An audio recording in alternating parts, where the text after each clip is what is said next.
Good morning বন্ধুরা, SR ব্লগে সবাইকে স্বাগত জানিয়ে আজকের ব্লগটা শুরু করছি। আর আজকে হচ্ছে শনিবার 5 তারিখ। দেখো সকাল সকাল ঘুম থেকে উঠতে না উঠতে বৃষ্টি, আর এই কদিন যে লাগাতার বৃষ্টি শুরু হয়েছে, একদম থামার তো নামই নিচ্ছে না। সকাল থেকে ঘুম থেকে উঠেই দেখছি বৃষ্টি। আর এখন নিচে যাব, নিচে গিয়ে ঘরের সমস্ত কাজকর্ম কমপ্লিট করব। আর সকাল সকাল উঠেছি, এখন বাজে ঘড়িতে 6টা বাজে।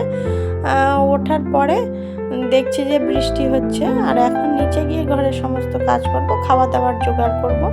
আর দেখো বন্ধুরা, সকাল সকাল নিচে নামতে কার দর্শন পেয়েছি।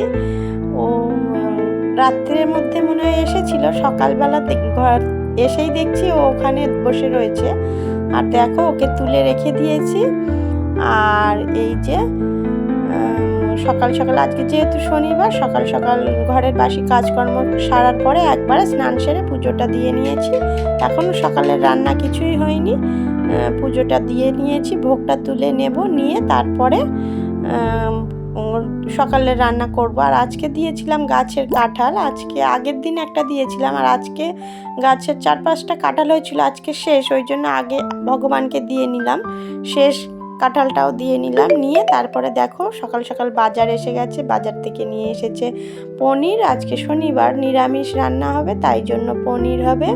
আর একটা আনারস নিয়ে এসছে। আর এই আমড়াগুলো দেখতে পাচ্ছ, এগুলো পাশের বাড়ির থেকে একজনে এক্ষুনি দিয়ে গেল, তাই মনে করছি আমড়া দিয়ে টক করব। আর একটু পেঁপে রয়েছে বাড়িতে, পেঁপে ভাজবো।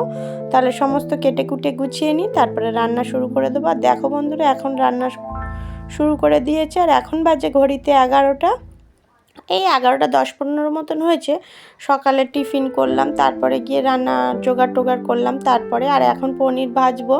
তেলের মধ্যে একটু সামান্য ঘি দিচ্ছি। ঘি দিয়ে যদি পনিরটা ভাজা হয়, পনিরের টেস্টটা আরও বেশি ভালো লাগে, স্মেলটা ভালো হয়, গন্ধটা, পনির ভাজা গন্ধটা খুবই ভালো লাগে। আর এই যে দেখো পনিরগুলো খুবই সদ্য পনির ছিল, মানে মিষ্টির দোকানের পনির এগুলো নয়। এগুলো একজন শুধু পনির নিয়েই বসেন, উনি শুধু পনিরই বিক্রি করেন। বড় একটা থাম পনির নিয়ে আসে, চাই বাট মতন, সেই তার থেকে কেটে কেটে বিক্রি করেন। উনি শুধু পনিরই বিক্রি করেন, ওই জন্য পনিরটা খুবই সুন্দর।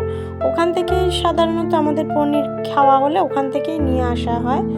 আর এই যে দেখো পনিরটা ভেজে নিচ্ছি। আমাদের হালকা করে পনির ভাজলে আমার কাছে ভালো লাগে না, আমার বাড়ির কারোরই ভালো লাগে না। পনিরটা যদি একটু লাল লাল করে ভাজা হয়, তবেই পনিরটা আমাদের বাড়িতে সবাই ভালো খায়। আর ওর জন্য একটু হলুদ আর একটু লবণ দিয়ে দেবো। পনিরটা ভাজলেও, লাল করে ভাজলেও পনিরটা খুব সফট থাকে।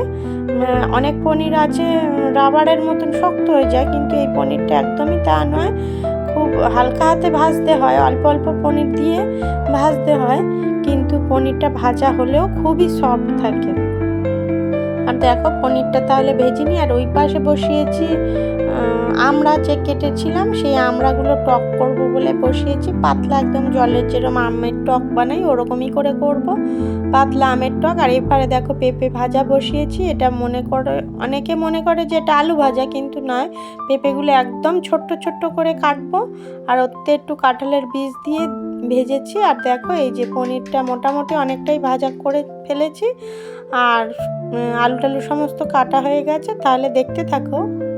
আর দেখো বন্ধুরা, এখন আমার রান্না বান্নাও কমপ্লিট হয়ে গেছে। এখন সবাইকে খেতে দিয়ে দেবো। এই যে পেঁপে ভাজা, আর এটা আমার শাশুড়ি মায়ের জন্য তুলে রেখেছি একটু কম ঝাল দিয়ে। আর তারপরে আমাদের একটু বেশি করে লঙ্কা গুঁড়ো দিয়েছিলাম, বেশি করে না মোটামুটি। আর আগে কাঁচা লঙ্কা দিয়ে যখন রান্না করেছিলাম, তখন ওই তরকারিটা তুলে রেখেছিলাম। তাহলে সবাইকে খেতে দিয়ে দিই বন্ধুরা। দেখো বন্ধুরা, খাওয়া দাওয়া কমপ্লিট করেছি, হাজব্যান্ডের ভাতও দিয়ে এসেছি। এখন আনারস নিয়ে বসেছি দুপুরবেলা, খাওয়ার পরে একটু রেস্ট নেব। গুড ইভিনিং বন্ধুরা, এখন হচ্ছে সন্ধ্যাবেলা, 6:30-7টা বেজে গেছে। এখন বাচ্চারা একটু ম্যাগি করে নিয়েছে। পনির রেখেছিলাম কিছুটা, বলেছিল যে পনির দিয়ে ম্যাগি খাবো, ওই জন্য করে পনির রেখে দিয়েছিলাম। পনির দিয়ে ছোটো মেয়ে এখন ম্যাগিটা বানিয়েছে। ছোটো মেয়ে ম্যাগি তো বানাতে পারে না, আমি বানিয়েছি, সামনে দাঁড়িয়েছিলাম, ও একটু নাড়াচাড়া করেছে, ওই জন্য ও বানিয়েছে। আর ও নিয়ে বসে পড়েছে। এখন ম্যাগিটা খাওয়া হয়ে যাওয়ার পরে পড়তে বসাবো। তাহলে বন্ধুরা, ভিডিওটি এই পর্যন্তই। ভিডিওটি যদি ভালো লেগে থাকে, লাইক কমেন্ট শেয়ার করবেন, সাবস্ক্রাইব করবেন।